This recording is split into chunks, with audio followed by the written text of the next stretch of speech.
কমরউদ্দিন চৌধুরী উনি এবং মজলুম জননেতা মাওলানা আব্দুল হামিদ খান ভাসানী ঘনিষ্ঠ বন্ধু ছিলেন, একসাথে রাজনীতি করেছেন এবং মাওলানা আব্দুর রশিদ তর্কবাগীর সহ ওনারা দেওবন্দতে একসাথে পড়াশোনা করেছেন। কিন্তু জাতির দুর্ভাগ্য যে আমার বাবা প্রথম 1948 সনে এই সচিবালয় জেলা কর্তৃক ওনার পাড়া দ্বিগণ্ডিত হয়ে যায়।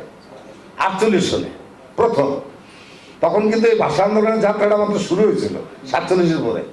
তা আমার বাবা মানে ভাষা পদকের জন্য আমাকে ক্যাবিনেট সেক্রেটারি ডাকছিল যে ফর্মটা ফিল আপ করে 2-3 মন্ত্রী সুপারিশ নিয়ে আসে।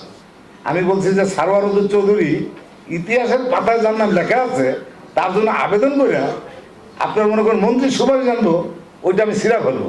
তখন হাসানুল ইউনূস ছিল তথ্যমন্ত্রী, কবে ওনার সুপারিশটা বেশি লাগবে, আমি তো আমার এটা দরকার নাই। তাই আমি শাহানুর সাহেব যেটা বলছে আমি ওই সম্পর্কে কিছু বলতে চাই না। আমি বলতে চাই যে এই দেশে ব্রিটিশ বিরোধী আন্দোলন থেকে শুরু করে এই যাবৎকাল পর্যন্ত অনেক ত্যাগী অনেক মানুষ এই দেশের জন্য আত্মত্যাগ করছে, তাদের সঠিক ইতিহাসটা মুছা যাবে না। এই যে মনে করেন যে ডক্টর ইউনূস স্যার, ওনাকে আমি শ্রদ্ধা রেখে বলছি, উনি কি প্রেস বাটন নাকি টিপটা করতে আসছে, এটা কি আমি এটা বুঝি না। আরে মুক্তিযুদ্ধ আমাদের মনে করেন অহংকার, যেখানে আমরা 30 লক্ষ মনে করেন যে শহীদ জীবন দিচ্ছে, 2 লক্ষ মাবন সম্ভ্রম হারাইছে, সেই মুক্তিযুদ্ধকে বাদ দিয়ে আপনার এরকম আন্দোলন তো বহু করছি, এরশাদ বিরোধী আন্দোলন করছি। এখানে যে আন্দোলনটা বলতেছে উনি যে ছাত্র আন্দোলন, এটা কি কথা বলতেছে? আমি তো কেস পড়ে, আমি ধানমন্ডিতে এই যে হাজার হাজার ছেলেদেরকে নিয়ে আমি অবস্থান করছি, আর ইবনে সিনা পর্যন্ত ওই ছাত্রলীগ যুবলীগের গোলাবান পুলিশ সহ 500-700 অস্ত্র নিয়ে এরকম গোলাগুলি করছে। আমি রেসিডেন্সিয়াল মডেলে একটা ছেলেকে হারাইছি, আমার ধানমন্ডির একটা ছেলেকে হারাইছি। ওনার কথাটা বলা উচিত ছাত্র জনতার গণ অভ্যুত্থান, কারণ জনগণ থেকে অংশগ্রহণ করছে, শুধু ছাত্ররা না। ভাই এইটা তো মনে করেন স্বাধীনতা আবার কি জিনিস, স্বাধীনতা কয়বার হয়? এইগুলি কথা শোনেন, এইগুলি কথা মানুষ মনে করেন যে ওনার মতো গুণী মানুষ, যিনি সেই আপনার মনে করেন যে চট্টগ্রাম বিশ্ববিদ্যালয়ের শিক্ষক থাকা অবস্থায় সেই জোবরা গ্রাম থেকে উনি আপনার মনে করেন এই সামাজিক আন্দোলন করছে, দুর্নীতি বিমোচনের জন্য উনি ভূমিকা রাখছে।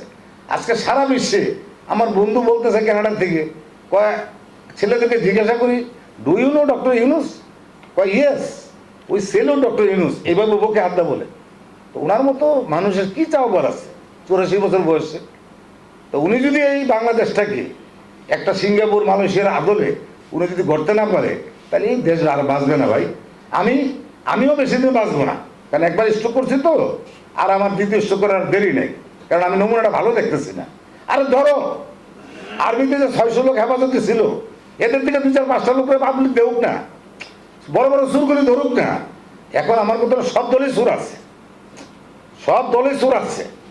বিগত স্বাধীনতার পর থেকে বিভিন্ন লোক অপকর্ম করছে, কিন্তু যারা নাকি আসল ক্রিমিনাল, ওই স্বামীটের আজিজ খান, ওই সাইফুল আলম মাসুদ, ওই যে বাটপা স্মাগলার, মানে এই সমস্ত 2-4টা যদি ধৈরা।